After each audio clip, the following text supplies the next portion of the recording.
वाहिगुरु जी का खालसा वाहिगुरु जी की फतेह। सत श्री अकाल, नमो बुधाय, जवनवाद साथियों, सलाम अलैकुम साथियों। वॉइस ऑफ मानवता टीवी चैनल सभी का आवाज़ है और आपकी अपनी आवाज़ है और वॉइस ऑफ मानवता उठाता है सबकी आवाज़, गरीबों की आवाज़, मजलूमों की आवाज़ और सबके साथ में है। जिनकी आवाज़ कोई नहीं उठाता पूरे वर्ल्ड के अंदर, उनकी वॉइस ऑफ मानवता उठाता है। अब ये भी एक गाना घूम रहा है पूरा फेसबुक के ऊपर, यूट्यूब के ऊपर है, जो सपना बोध जी ने गाया है। उसके मेरे हस्बैंड है शायद उनके साथ में दे गाने वाले, तो उनकी जो है शायद उनके दोस्त है, हस्बैंड जो भी है, वो दो सपना बोध ने जो गाना गाया है, बहुत बेहतरीन गाना, मैंने सुना गाना। गाने के उसमें लोग उनको धमकियां दे रहे हैं। धमकियां, एक बार हम गाने के बोल सुना देते हैं। उसमें क्या गाया उन्होंने, क्यों कोई गलत तो उसमें गाया नहीं है, उसने हकीकत बताने की कोशिश की है। लेकिन हकीकत को लोगों से, मतलब हकीकत जो है ना, लोगों को इतनी चुभता है कि उनको बर्दाश्त नहीं होता मनुवादियों को। और मनुवादी जो सिर्फ जो है ना, जो भारत में रहने वाले जिनको चमार बोलते हैं, वो चमार से इतने घबराते हैं मनुवादी कि इनकी जो है जान निकल जाती है। तो गाना सुनाते हैं, उन्होंने क्या क्या गाया उन्होंने। जब भारत अपना बिखरा था तब चंद्रगुप्त ने अखंड किया, फिर अपनी कलम के दम पे उसे भीमराव ने बुलंद किया। जब भारत अपना बिखरा था तब चंद्रगुप्त ने अखंड किया, फिर अपनी कलम के दम पे उसे भीमराव ने बुलंद किया। देश के कुर्सी पे अब तो ऐसा ठग है बैठा, उस देश के कुर्सी पे अब तो ऐसा ठग है बैठा, जो देश को ऐसे बेच रहा कि नाम पड़ा विक्रेता। वो चाय बेचते बेचते अब बन गया देश विक्रेता। आया देश विक्रेता, देखो आया देश विक्रेता। तो साथियों, इसमें आपने गाना सुना, इसमें गाने में क्या गलत बोला उन्होंने, जो हकीकत है उसको बयान किया। मैं इन मर्द के बच्चों को सलूट करता हूँ, धन्यवाद करता हूँ इनको, जिन्होंने एक गाना गाकर एक हकीकत से पर्दा हटाया है। तो लोगों को जो दिखाने के जो चक्कर में उमा शंकर जी को जोड़ देते हैं। अगर इसमें जुड़ना चाहते हैं, क्या करना चाहते हैं उमा शंकर जी को, आपको रिक्वेस्ट सेंड किया, अगर जुड़ना चाहते जुड़े इसमें, तो ताकि इसमें बात की जा सके जो इसमें जो चल रहा है। हाँ जी भाई साहब, सत श्री अकाल, स्वागत आपका। सत श्री अकाल सर, क्या हाल चाल है? बढ़िया है सर। एक गाने ने धूम मचा दी काफी इसमें, और इसमें काफी तकलीफ हो रही है मनुवादियों को, क्या कारण समझते हैं? सर, भारत में मनवादियों का पूरी तरह से कब्जा है। अभी मैंने तो एक अमेरिका का भी मामला देखा है कि अमेरिका में जैसे राष्ट्रपति बाइडेन लग रहा है कि वो लगभग जीतने ही वाले हैं। तो जो लोग भारत में कोशिश कर रहे थे मगर वैसा हुआ नहीं, क्योंकि अमेरिका भारत नहीं है। भारत में ये जो सपना बोध जी हैं या उनके जो फ्रेंड हैं, उन्होंने जो गाना बनाया है, बहुत बेहतरीन गाना बनाया है। और भारत में संविधान का जो अनुच्छेद 14 से लेके अनुच्छेद 30 तक जो है नागरिकों की स्वतंत्रता का अधिकार है, तो उस अधिकार के तहत उन्होंने गाना गाया। मगर जो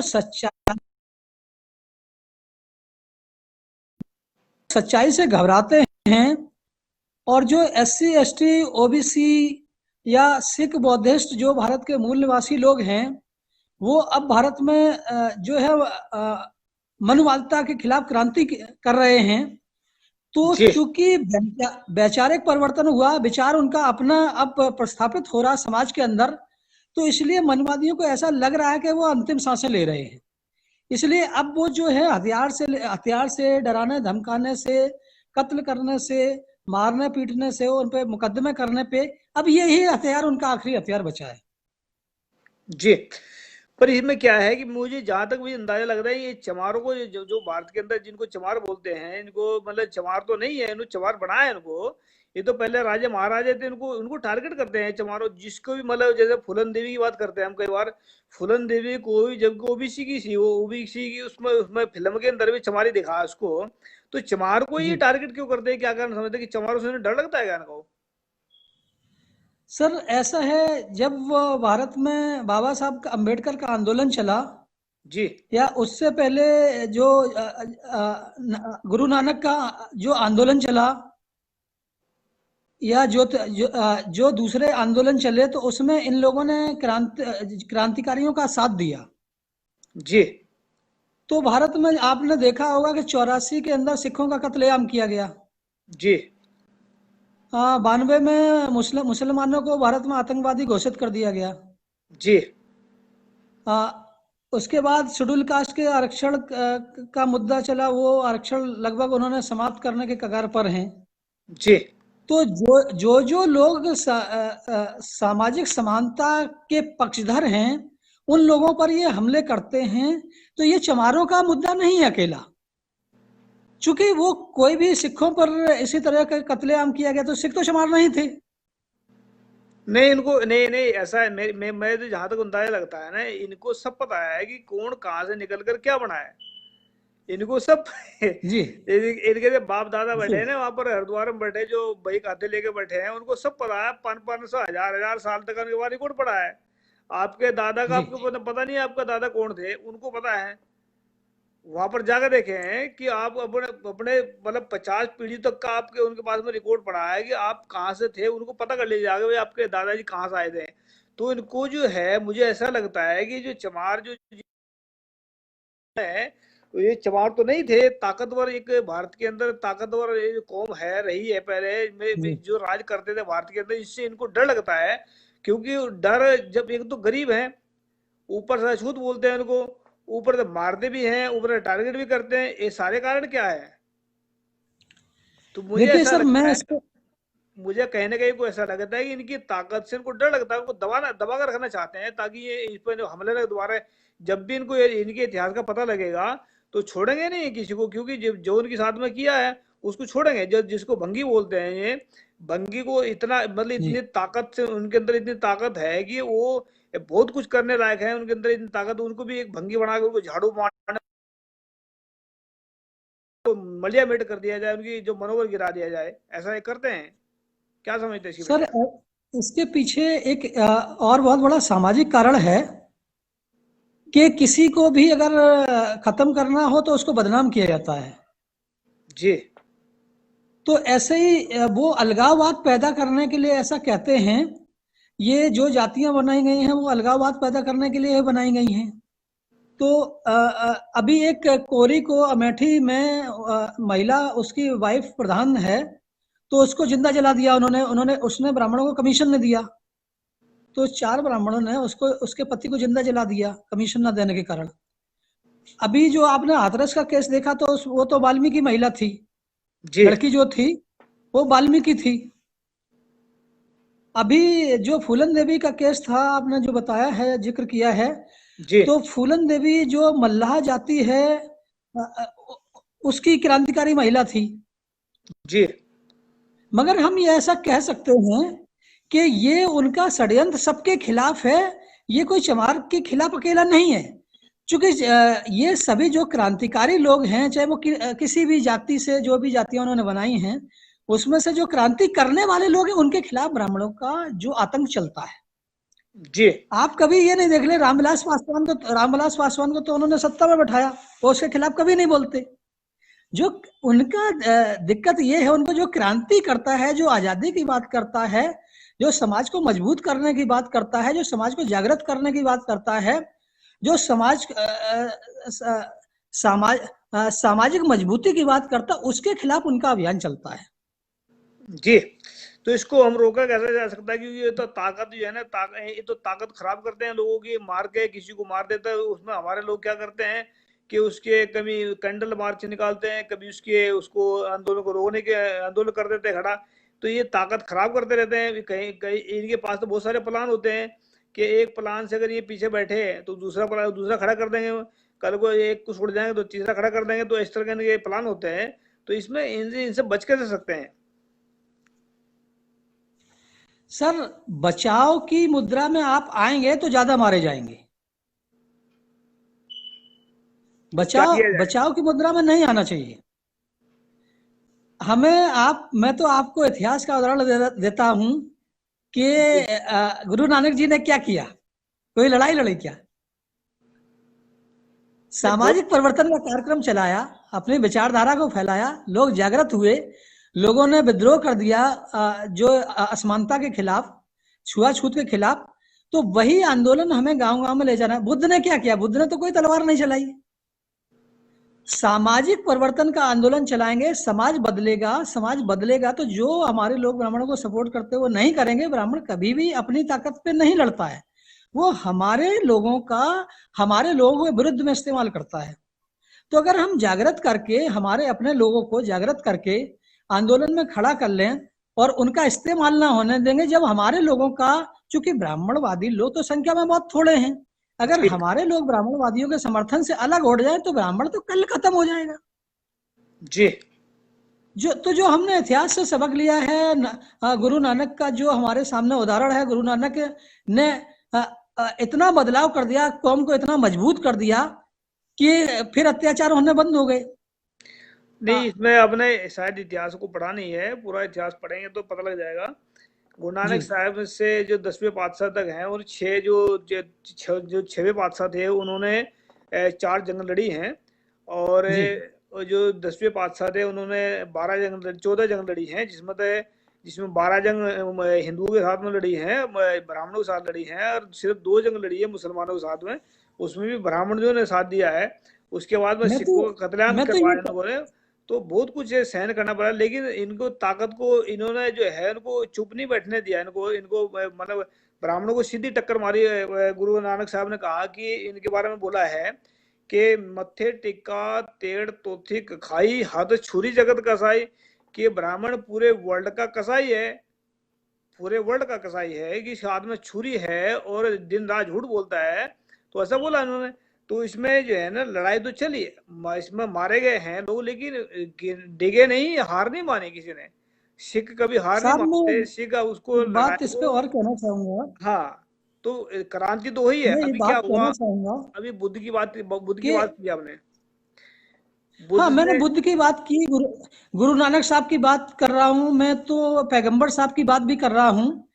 मैं ये बात कह रहा हूँ कि पहले गुरु नानक साहब ने जो आंदोलन चलाया, उस आंदोलन के मार्फत जो लड़ाके पैदा हुए कि जब जहां पे जरूरत नहीं पड़ी, जहां पे अत्याचारी सामने आ गया, तो फिर सिखों जो दूसरे गुरुओं ने जो है काम किया, उस पर ऐसा नहीं, उन्होंने किसी निर्दोष आदमी को नहीं मारा, उन्होंने अत्याचारियों के विरुद्ध में आंदोलन किया। वो निर्दोष को मारने का मतलब बनता ही नहीं ना, सिख कभी निर्दोष को मार ही नहीं सकता, क्योंकि सिख को तो ये सिखाया गया है, उसके हाथ में तलवार दी गई है, उसके अंदर विचार दी गई है। तो विचार और तलवार मतलब ऐसे नहीं दी। गुरु गोविंद सिंह जी कहते हैं कि खालसा सोए जो निर्धन को पाले, खालसा सोए जो दुष्ट को गाले।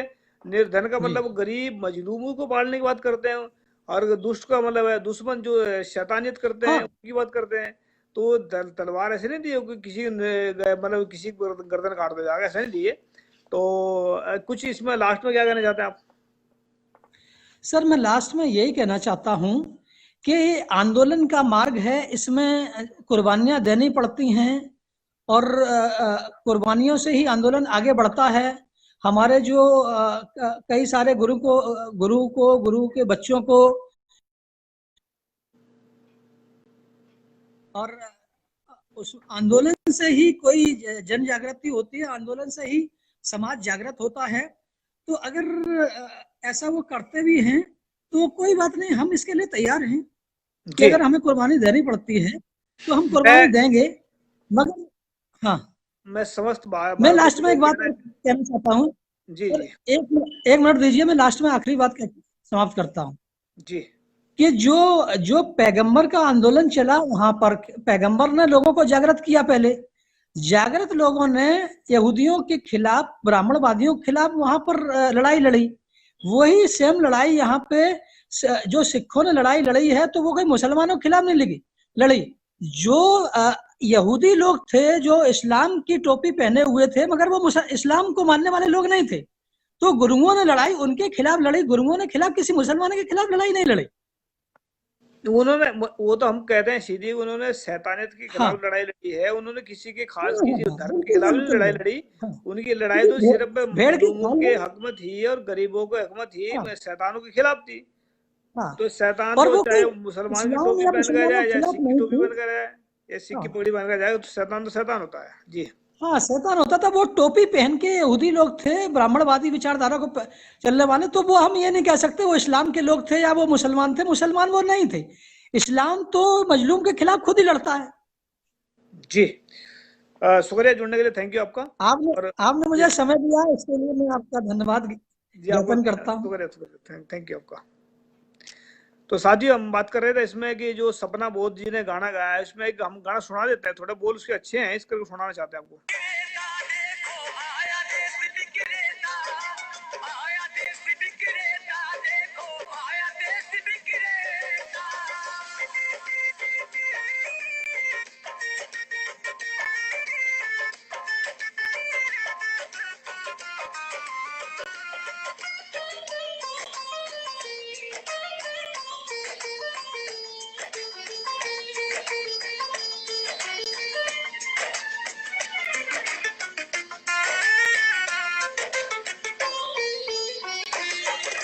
काला धन लाऊंगा कह के भारत का कोष भी साफ किया, श्रमिकों को भूखे मार रहा, धनिकों का कर्ज भी माफ किया। देखिए जैसे इसमें गाने गा रहे हैं, इसमें क्या बुरा किया इन लोगों ने, क्यों? ये तो हकीकत बताया है कि जो काला धन का लारा देकर और सैनिकों को भूखा मार दिया उन्होंने, तो इसमें जो लूट मचाई है उसके ऊपर गाना गाया है ना, तो इसमें कोई गलत नहीं किया। हम इनका सपोर्ट करते हैं, इनका भाइयों का जिन्होंने गाना गाया है। अब सुना देते हैं पूरा गाना। काला धन लाऊंगा कह के भारत का कोष भी साफ किया, श्रमिकों को भूखे मार रहा, धनिकों का कर्ज भी माफ किया, धनिकों का कर्ज भी माफ किया, धनिकों का कर्ज भी माफ किया। लाखों का सूट पहन के भी खुद को फकीर है कहता, जो देश को ऐसे बेच रहा कि नाम बड़ा बिक्रेता, वो चाय बेचते बेचते अब बन गया देश बिक्रेता। आया देश बिक्रेता, देखो आया देश बिक्रेता, आया देश बिक्रेता, देखो आया। तो साथियों हम बताना चाहते हैं, इसमें हम ज्यादा गाने नहीं सुनाएंगे आपको, आप लोगों ने सुन लिया हुआ है नेट के ऊपर कहीं ना कहीं पड़ा हुआ। तो हम इसमें बात करना चाहते हैं कि लास्ट में जो इसमें लोगों की धमकियां इनको लोग धमकियां दे रहे हैं। धमकियां कौन देता है किसी को? धमकियां तो देने वाला इंसान कभी ऐसा ताकतवर नहीं होता। ताकतवर हो सकता है, पैसे से हो, हथियार से हो, ताकतवर ऐसा हो सकता है, लेकिन अंदर से ताकतवर नहीं होता। लोग वो डरे हुए लोग होते हैं, जो इंसान खुद डरे हुए होते हैं वही दूसरों को धमकियां देते हैं। तो इसमें जो इन्होंने गाना गाया लड़कों ने, जिसने भी ऐसे सपना बोध ने गाना गाया, एक और लड़का इसी साथ में जो गाया है, तो हम उनका फुल सपोर्ट करते हैं वॉइस ऑफ मानवता टीवी चैनल की तरफ से। और अगर वो आना चाहते हैं, हम उसका लाइव डिबेट में इंटरव्यू भी ले लेंगे। अगर ऐसी बात है तो इनको हम हमारा नंबर नोट करके उनको तक पहुंचा दीजिए, ताकि वो हम हमारा व्हाट्सअप नंबर है 3474754233। ये अमेरिका का नंबर है। अगर वो चाहते हैं इंटरव्यू देना, लाइव में आकर हम बात करेंगे उनसे और उनको सपोर्ट देंगे पूरी। क्योंकि वॉइस ऑफ मानवता पूरे वर्ल्ड के अंदर एक ऐसा टीवी चैनल चलता है जो मतलब पूरे गरीबों के साथ, मजलूमों के साथ में, हर एक के साथ में है। और हम ये दावा नहीं कर सकते इसमें कि ये केवल हमारा है, ये आप सभी का है। इसको आप अपना मानकर अपनी आवाज उठाने आ जाएं इस पर, क्योंकि हम नहीं चाहते कि जो इसमें जो चल रहा है सारा कुछ, इसमें डरने की लोड नहीं बिल्कुल भी, 1% भी। एक दो कमेंट पढ़ लेते हैं। बक्का राम जी लिखते हैं वाहिगुरु जी का खालसा वाहिगुरु फतेह। और जगदेव सिंह जी लिखते हैं जय भीम, जय भीम ब्रदर। जय भीम भाई साहब, आपका भी धन्यवाद कमेंट करने के लिए। लेकिन हमें उन तक अगर हमारी आवाज जा रही है सपना बोध जी तक, या जो लड़का दूसरा है उसने गाना गाया है, तो हम इसमें जोड़ना चाहते हैं वॉइस ऑफ मानवता साथ में, और पूरे वर्ल्ड के अंदर उनकी आवाज ले जाकर जाएंगे। यूट्यूब पर घूम रहा है गाना है या फेसबुक घूम रहा है, लेकिन धमकी देने वाले कभी भी इंसान डरे, मतलब इंसानियत की बात नहीं करेंगे। धमकी देता कौन है? धमकी जो डरपोक होता है, जो इंसान खुद डरा हुआ होता है, वही धमकी देते हैं। मनुवादी जो सबसे ज्यादा है, जो भारत में जो चमार जिनको बोलते हैं, ये मनुवादी उनसे ज्यादा डरते हैं। और चमार जो है भारत के अंदर इतने ताकतवर लोग हैं जिनको मतलब ये छूत कहते हैं, या मतलब जिनको कहते हैं ये छूत हैं, ये चमार हैं, ये मतलब इनको छूने लायक नहीं, इनको मंदिर में न घुसने दिया जाए, इनको घोड़ी पर चढ़ने दिया जाए, इतने जलते हैं उन लोगों से। अरे अभी तो एक और देखा हमने इसमें कि एक कोई लड़की जो मतलब उसने ज्यादा नंबर लिए पढ़ के, उसको भी मतलब खींचते हैं कि मतलब क्यों ये आगे बढ़ना चाहते हैं, इस क्या है इसके पीछे सारा। तो सबकी जो सारे का सारा जो पीछे साड़ी षड्यंत्र जो चल रहा है, इनको नीचे गिराने का मतलब है, इनको नीचे गिराने के चक्कर में लगे रहते हैं। लेकिन याद रहे कि भारत के जो जितने चमार जो लोग, जिनको चमार ब्राह्मणों ने बनाया है जिनको, तो वो उनकी ताकत से बहुत घबराते हैं। और एक सिख धर्म ऐसा धर्म है जो इनको मुकम्मल आजादी दिला सकता है। और सिख धर्म के पास में हथियार भी हैं और विचार भी हैं, दोनों चीजें हैं। और मनुवादियों को दोनों को लोड पड़ती है, विचारों की भी और हथियारों को भी, क्योंकि जहां देखें वो हथियार भी इस्तेमाल करते हैं, विचार भी इस्तेमाल करते हैं। विचार उनके पास कोई है झूठ के विचार होते हैं, लेकिन सिखों के पास में एक जो हथियार थे विचार, दोनों ऐसी चीज है जो मजबूती से काम, विचार अंदर से मजबूत करते हैं और हथियार जो है ना दुश्मन को सबक सिखाते हैं। कभी सिख कभी किसी मजलूम के ऊपर हथियार नहीं उठाता है। तो इसमें अगर मुकम्मल आज़ादी चाहते हैं मनुवाद से भारतवासी, तो सिख धर्म सबसे अच्छा धर्म है ये। अगर इसको ऐसा मान ले कि अंदर से मतलब जो बुद्ध धर्म भी है, ऐसी बात नहीं है, इस्लाम धर्म भी है, लेकिन बुद्ध धर्म को इस्लाम धर्म को तो ऐसा समझते हैं वो जैसे मतलब इधर से निकल के उधर फंस के जाकर, ऐसा समझते हैं वो। लेकिन सिख धर्म एक ऐसा मुकम्मल आजाद धर्म है जो भारत के जो जिससे ब्राह्मणवाद डरता है, ये जो मनुवादी डरते हैं बहुत ज्यादा, तो इस करके जो है इस करके सिख धर्म को फैलने नहीं दे जा रहा है। अभी आपको बारे में इसमें जानकारी होगी कि पंजाब के अंदर जितने इतने गांव ने जितने डेरे खोल रखे सिखों को सिर्फ उस गुरु ग्रंथ साहिब तोड़ने के लिए, विचारों तोड़ने के लिए। तो हम सपना बोध जी का और जिस लड़के ने गाना गाया है उनका फुल सपोर्ट करते हैं और वॉइस ऑफ मानवता पर उनको इनवाइट करते हैं कि इंटरव्यू हम लेना चाहते हैं लाइव में उनका आने वाले वक्त में। जब भी हमारा नंबर हमने दे दिया इसमें दोबारा हम बोल देते हैं, अगर उन तक हमारा नंबर जाए तो व्हाट्सएप पर हमें कॉल कर सकते हैं या व्हाट्सएप कर सकते हैं। जो भी है मेरा नंबर दोबारा बोल देता हूँ, ये अमेरिका का नंबर है 3474754233। अगर किसी के अंदर हिम्मत है मतलब धमकी देने की, वो धमकी भी दे सकते, दिखा लेंगे धमकी देगा, फिर हम देखेंगे उनको क्या करेंगे। लेकिन धमकी, मैं फिर कहना चाहता हूँ कि धमकी देने वाले लोग डरे हुए लोग होते हैं, इनसे घबराने की जरूरत नहीं है किसी को भी। डरे हुए लोग ही दूसरों को डराने की कोशिश करते हैं, और जो बेखौफ होते हैं वो क्यों दूसरों को डराएंगे, वो खुद शान की जिंदगी जिया करते हैं। तो सपना बोध जी का धन्यवाद। और ये मर्द के बच्चे हैं जिन्होंने मर्दानगी वाला काम किया है और अच्छा काम किया, गाना गाकर, गाना में एक बहुत सारा मैसेज दिया उन्होंने। लेकिन लास्ट में एक गाने के जो लास्ट में दिखाया है, हम तो चाहते हैं कि हर एक गाने के लास्ट में एक जो क्वेश्चन तो बहुत खड़े कर दिए, उसका आंसर भी देना बहुत जरूरी होता है कहीं ना कहीं को। तो अगर आने वाले वक्त में गाने गाते हैं तो उसका एक आधार बनाकर गाने का लास्ट में उसका एक पंक्ति ऐसी दे दें ताकि उसका जो आंसर है, आपने क्वेश्चन तो बहुत सारे खड़े कर दिए हैं और बता दिया है कि कमियां यहाँ, लेकिन सुधारेंगे कैसे, उसका सुधार कैसे हो सकता है, ये भी इसमें कम से कम इसमें ऐड करें गाने आने वाले गानों में। और हमारे जितने भी गाने पड़े हैं, जितने हमारे 9-10 गाने चलते हैं वॉइस इस पे यूट्यूब पर पड़े हैं, तो उसमें शुरू में हमने कमियां बता रखी है, लेकिन लास्ट में उसमें हमने आंसर भी दे रखा है कैसे इसको निकाल सकते हैं बाहर। तो थैंक यू सबका जिन्होंने जो जुड़े हमारे साथ में, उनका धन्यवाद सभी का आपका। और सपना बोध जी का भी स्पेशल धन्यवाद और उसका लड़के का भी धन्यवाद जिन्होंने गाना गाया है।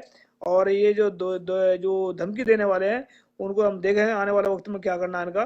तो डरे मत और घबराए ना मत, क्योंकि इसमें जो है ताकत से, आपकी ताकत से लोग डर रहे हैं, इसी करके ये लोग धमकियां दे रहे हैं। थैंक यू सबका, सत श्री अकाल, वाहिगुरु जी का खालसा, वाहिगुरु, अस्सलाम वालेकुम।